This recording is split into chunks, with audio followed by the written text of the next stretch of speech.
Salam sejahtera untuk kita semua. Nama saya Vanessa Fitarian dari kelas 11 IPS 2. Di sini saya akan memaparkan materi tentang integrasi dan reintegrasi sosial. Dan pertama-tama kita akan mulai dari integrasi sosial. Menurut KBBI atau Kamus Besar Bahasa Indonesia disebutkan bahwa integrasi sosial merupakan pembaruan terhadap sesuatu yang berbeda sehingga menjadi satu kesatuan yang utuh. Nah, dari pengertian ini kita dapat menyimpulkan bahwa integrasi sosial merupakan proses penyesuaian unsur-unsur yang berbeda dalam masyarakat sehingga menjadi satu kesatuan yang utuh. Nah, perbedaan tersebut itu meliputi perbedaan ras, etnis, agama, bahasa, nilai, dan norma. Nah, lalu selanjutnya saya akan bahas tentang faktor pembentuk dari integrasi sosial. Nah, faktor pembentuk dari integrasi sosial ini ada 5.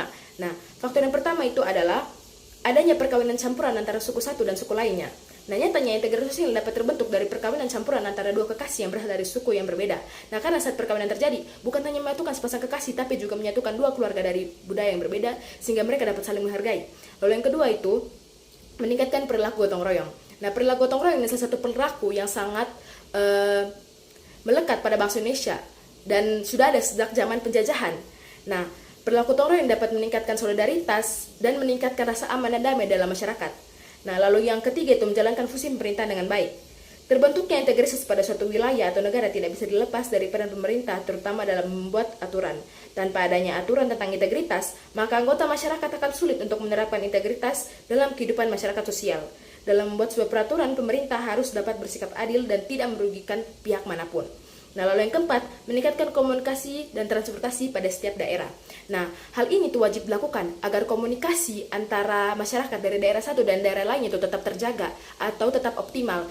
Dan hal ini juga dapat meningkatkan perekonomian masyarakat atau perekonomian menjadi lebih mudah, karena perekonomian yang lebih mudah dan perekonomian yang lebih baik dapat meningkatkan atau mensejahterakan masyarakat itu sendiri. Lalu yang kelima, menjaga perilaku toleransi, menghormati, dan menghargai. Nah, ketiga perilaku ini merupakan satu dan harus diajarkan oleh orang tua kepada anak-anaknya sejak dari kecil agar saat mereka dewasa nanti, mereka dapat meningkatkan integrasi sosial dengan baik. Nah, selanjutnya saya akan menjelaskan tentang faktor pendorong dari integrasi sosial. Nah, faktor pendorong dari integrasi yang pertama yaitu adalah toleransi. Nah, toleransi adalah sesuatu yang penting dalam masyarakat yang dapat mendorong terjadinya komunikasi antara kebudayaan yang berbeda sehingga dapat tercapainya suatu integrasi sosial di antara mereka. Nah, lalu yang kedua, kesempatan seimbang dalam ekonomi. Nah, masalah ekonomi ini biasanya menjadi salah satu penyebab terjadinya konflik. Jadi, keseimbangan dalam ekonomi itu penting agar mencegah terjadinya konflik. Lalu yang ketiga itu sikap saling menghargai. Suatu masyarakat yang memiliki atau menjunjung tinggi sikap saling menghargai akan lebih mudah untuk mencapai integrasi sosial.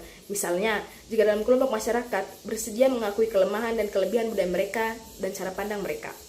Nah, lalu yang keempat itu unsur budaya yang sama. Unsur kebudayaan yang sama atau serupa seringkali lebih mudah mendekatkan atau meningkatkan potensi konflik. Suatu kelompok masyarakat yang mengetahui persamaan unsur budaya dengan kelompok masyarakat lainnya lebih mudah bernamai. Nah, lalu yang kelima, musuh bersama dari luar. Adanya musuh bersama dari luar cenderung dapat memperkuat persatuan.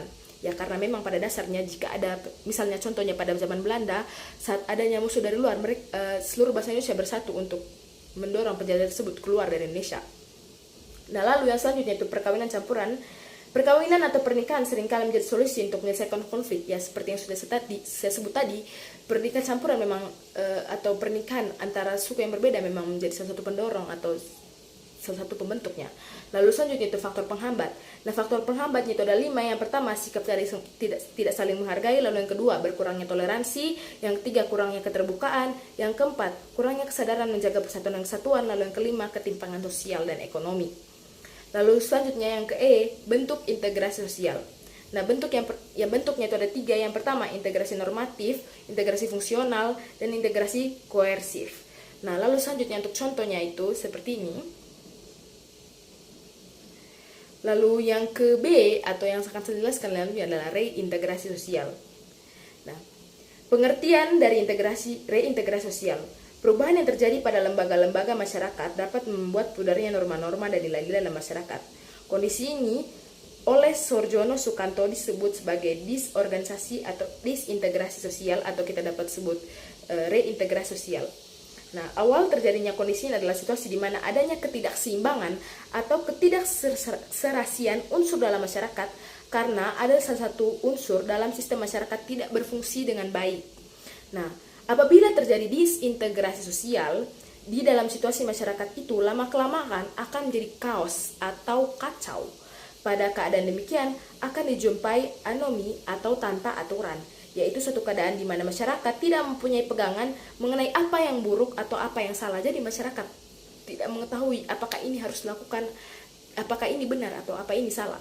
Lalu dalam pandangan Sukanto juga reintegrasi atau reorganisasi adalah proses pembentukan kembali norma-norma dan nilai-nilai baru untuk penyesuaian diri dengan lembaga-lembaga yang mengalami perubahan. Reintegrasi sosial adalah sebagian upaya untuk membangun kembali kepercayaan, modal sosial, kohesi sosial. Proses ini bukanlah proses yang mudah, proses ini cukup sulit dan memakan waktu yang cukup lama. Nah, contoh dari reintegrasi itu adalah musyawarah mufakat. Nah, sejak dulu masyarakat Indonesia itu sudah mengenal metode reintegrasi sosial. Nah, contohnya tadi itu ya musyawarah mufakat. Musyawarah mufakat itu menjadi salah satu cara paling ampuh untuk menyelesaikan berbagai macam konflik di masyarakat. Musyawarah mufakat berfokus pada menyatukan semua perbedaan atau permasalahan dan menampung usulan atau aspirasi dari semua pihak untuk mencari jalan keluar berdasarkan kesepakatan umum. Nah, itu saja pemaparan materi integrasi dan reintegrasi sosial dari saya. Ada kurang atau kesalahannya saya mohon maaf. Terima kasih atas perhatiannya.